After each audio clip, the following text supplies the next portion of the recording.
Have you ever felt completely alone even in a room full of people? You're surrounded by conversation, by laughter, by familiar faces, and yet, it feels like you're not really there, like you're watching life through a sheet of glass. You smile, you nod, you participate, but deep inside, there's an ache, a silent sense that something is missing. That ache is not a flaw, it's not a weakness, it's a signal. And Carl Jung, one of the most profound thinkers in psychology, believed it was the soul trying to speak. We live in a world that celebrates connection, but we really talk about how disconnected we are from ourselves. We're constantly online, constantly in communication, yet we feel more alone than ever. Jung believed that this loneliness doesn't come from lack of contact, but from lack of contact with our true self. And here's why that happens. From early childhood, we begin shaping ourselves to survive. We learn what behaviors get us love, approval, praise, and what traits lead to punishment, rejection, or shame. To be accepted, we begin to hide certain parts of ourselves. We create a version of us that is more appropriate, more agreeable, more likable, more safe. Jung called this version the persona. The persona is the mask we wear in the world. It helps us function, it helps us get by, but over time, if we forget it's a mask, if we start to believe that's all we are, we become disconnected from our essence. We feel like imposters in our own life, like we're acting, like we're performing a version of ourselves. And that is the beginning of the inner split.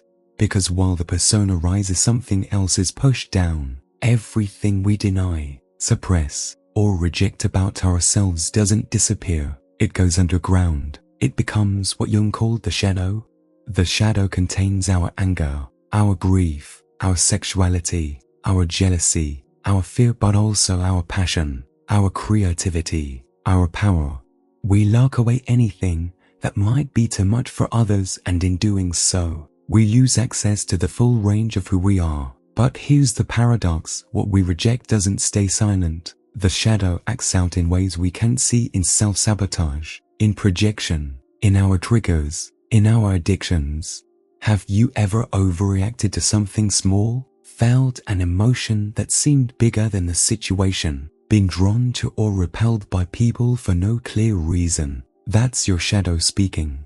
When we live only from the persona and deny the shadow, we lose the ability to connect deeply with others, because no one can truly love us if no one truly sees us, and no one can see us if we keep hiding.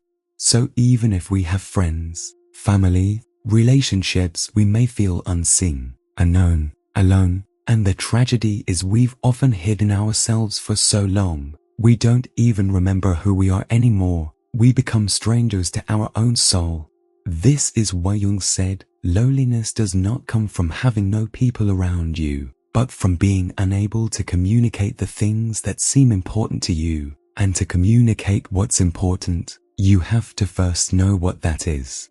Jung offered a path not back to who we used to be, but forward into who we truly are. He called it individuation, the process of integrating all parts of the self into wholeness. It's not self-improvement. It's not about becoming better. It's about becoming real. Individuation invites us to turn inward, to face the shadow, to question the persona, to reclaim the parts of us we've disowned. And that process is not easy. It may bring up grief. It may bring up guilt. It may bring up rage, but it also brings freedom. Because when we stop running from ourselves, we stop abandoning ourselves. And when we stop abandoning ourselves, we stop seeking wholeness in things that were never meant to complete us. We stop chasing validation. We stop begging for love. We stop contorting ourselves to be enough. We remember that we are already whole. So how do you begin this journey? Step 1. Observe the mask. Notice where you're performing. Where are you saying yes when you mean no? Where are you smiling when you want to cry? Step 2. Make space for the shadow. Start journaling. Let yourself write the thoughts you'd never say out loud. Notice what you judge in others. Often it's what you fear in yourself. Step 3. Reclaim the exiled self. What did you love as a child before the world told you what to be? What parts of you have you hidden to be accepted? Step 4. Practice honest expression. Start sharing your truth with yourself, with someone you trust, not to be dramatic, but to be real. Step 5. Accept imperfection. Healing isn't about becoming flawless. It's about becoming human, deeply, vulnerable, and beautifully human. As you integrate the parts of you that were once hidden, your life begins to change. You become less reactive because you're not fighting inner wars. You become more compassionate because you've touched your own pain. You attract deeper relationships because you're showing up with depth. You stop feeling like a ghost in your own story. You become present, alive, and slowly the loneliness begins to lift, not because the world changed, but because you did. You met yourself, and once you do that truly, deeply, courageously, you're never really alone again, because your own presence becomes your home. You become the companion you were always waiting for, and everything else, the relationships, the connections, the external world becomes an extension of the inner connection you've cultivated. This is the essence of Jung's work, not to fix us, not to diagnose us, but to lead us back to ourselves, to the whole, messy, radiant, imperfect, sacred being that we are.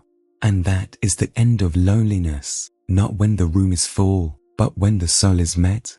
So if you feel alone, not just in the world, but in your own skin, don't run from that feeling. Follow it. It's not a curse, it's a compass, and it's pointing home to you.